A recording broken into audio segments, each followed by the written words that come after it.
Oke, yang selanjutnya itu adalah tokoh. Nah, tokoh itu adalah pelaku dalam cerita fiksi sehingga peristiwa itu menjalin suatu cerita yang disebut dengan tokoh. Nah, sedangkan cara pengarang menampilkan tokoh itu disebut dengan penokohan. Jadi beda ya di dalam sebuah cerita. Misalnya, tentukan tokoh yang ada di dalam sebuah cerita. Nah, kalian cari siapa tokoh yang ada dalam cerita tersebut. Ya, sebutkan. Tuh. Sedangkan penokohan itu adalah cara pengarang menampilkan tokoh tersebut. Bagaimana cara pengarang menampilkan tokoh tersebut di dalam sebuah cerita? Nah, itu yang disebut dengan penokohan. Nah, tokoh dalam cerita fiksi dapat dibedakan menjadi beberapa jenis penamaan berdasarkan dari sudut nama penamaan itu dilakukan. Yang pertama itu adalah tokoh utama atau tokoh protagonis. Ya, itu adalah tokoh yang diutamakan penceritaannya dalam novel yang bersangkutan. Ia merupakan tokoh yang paling banyak diceritakan, baik sebagai pelaku kejadian maupun yang dikenai kejadian. Yaitu adalah tokoh protagonis. Sedangkan tokoh kedua atau tokoh antagonis itu adalah tokoh atau pelaku yang menyambungi atau membayang-bayangi, bahkan dia bisa menjadi musuh dari tokoh utama. Jadi tokoh penyebab terjadinya sebuah konflik itu disebut tokoh antagonis atau tokoh yang jahat. Dimana di situ dia selalu mencari kesalahan ya dan membuat kesalahan. Kemudian penokohan. Nah, penokohan atau karakter itu adalah pengembangan watak yang meliputi misalnya pandangan, perilaku, keyakinan, dan kebiasaan yang dimiliki para tokoh yang mempunyai tempat tersendiri dalam suatu karya sastra. Kemudian ada latar. Nah, latar ini adalah segala mengenai waktu, ruang, atau tempat dengan suasana terjadinya peristiwa serta memiliki fungsi fisikal dan fungsi psikologis yang dilukiskan dalam suatu karya sastra. Ya. Nah, sebuah karya sastra yang berlatar lengkap memiliki aspek-aspek tersebut sehingga jelas kepada pembaca tentang kapan, di mana, dan bagaimana peristiwa itu diceritakan atau terjadi. Ya. Tuh. Itu adalah latar. Jadi dia berhubungan dengan waktu, ruang, dan tempat. Ya. Jadi jangan salah nanti. Ya. Ketika misalnya ada pertanyaan. Ya. Misalnya tuliskan pengertian latar atau latar itu meliputi apa saja. Nah, itu ya. Nah, latar itu berhubungan dengan waktu, dengan ruang, dengan tempat. Ya. Paham? Oke. Kita lanjut. Nomor 6 itu adalah sudut pandang.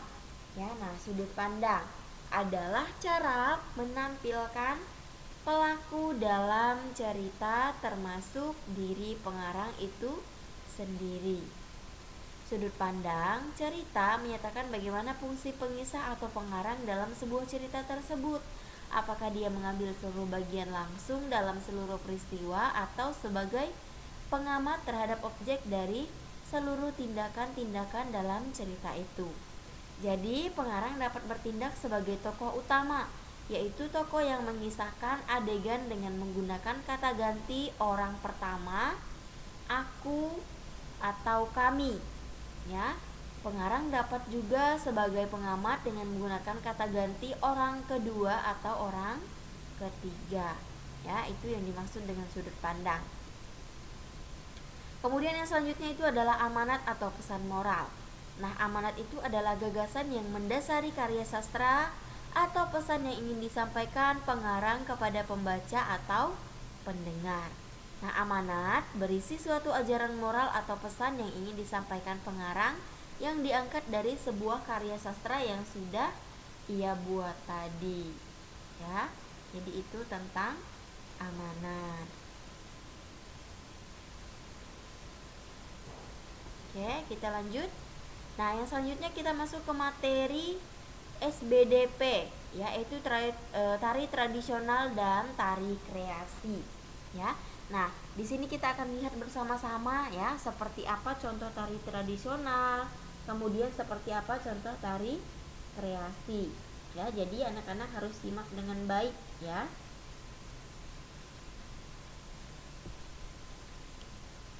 Nah, di sini sebagian besar orang menyebut Bali sangat unik. Hal ini terlihat dari keragaman kesenian yang ada di Bali. Salah satunya adalah tari pendet. Ya, jadi ingat tari pendet itu berasal dari Bali. Kalau tari kecak itu juga berasal dari Bali, ya. Kemudian tari apa lagi?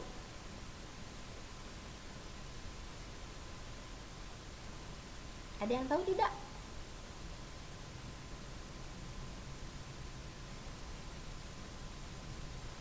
Oke, jadi salah satu yang berasal dari Bali itu adalah tari pendet. Nah, kemudian di sini kita akan lihat tari tradisional. Tari rakyat atau tari tradisional itu adalah tarian yang tumbuh di kalangan rakyat. Ragam tarian rakyat tumbuh menurut letak geografis seperti daerah pegunungan, pesisir pantai. Nah, hal ini yang membedakan bentuk dan dinamika dalam sebuah tariannya. Ya. Nah, di sini ada jenis-jenis tarian. Yang pertama ini adalah tari saman. Nah, tari saman ini berasal dari Aceh. Kemudian ada tari lilin. Nah, tari lilin ini berasal dari Sumbar atau Sumatera Barat. Kemudian ada tari zapin. Nah, tari zapin ini adalah tari yang berasal dari Kepulauan Riau. Yang selanjutnya ada tari pedang. Nah, tari pedang itu adalah tari yang berasal dari Kalbar atau Kalimantan Barat. Kemudian ada tari mandau.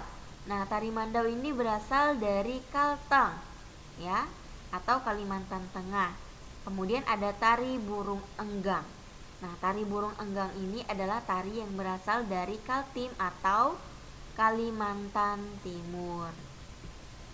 Oke, jadi itu tadi ya jenis-jenis tari kreasi atau maksudnya ini tadi contoh dari tari-tari tradisional.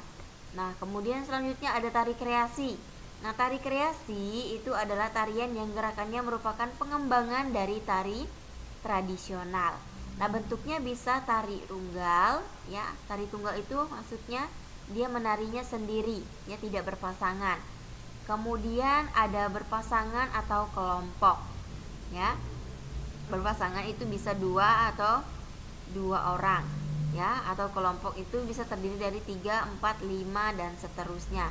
Nah, di sini ya ada tari gandrung. Nah, selanjutnya contoh tari kreasi. Nah, ini contoh tari kreasi ya, ada tari Gambiranom, itu berasal dari Jawa Tengah. Nah, tari ini mengisahkan anak Arjuna yang dirundung asmara. Ya. Kemudian ada tari legong, itu berasal dari Bali. Ya, nah ini mengisahkan seorang pangeran Sukawati yang dalam keadaan sakit keras bermimpi melihat 2 gadis menari dengan lemah gemulai diiringi oleh gamelan yang indah. Kemudian yang selanjutnya itu adalah tari Nguri Sumbawa, itu berasal dari NTB atau Nusa Tenggara Barat. Nah, di sini mengisahkan hiburan untuk Raja Sumbawa yang sedang bersedih. Kemudian yang selanjutnya itu ada tari merak.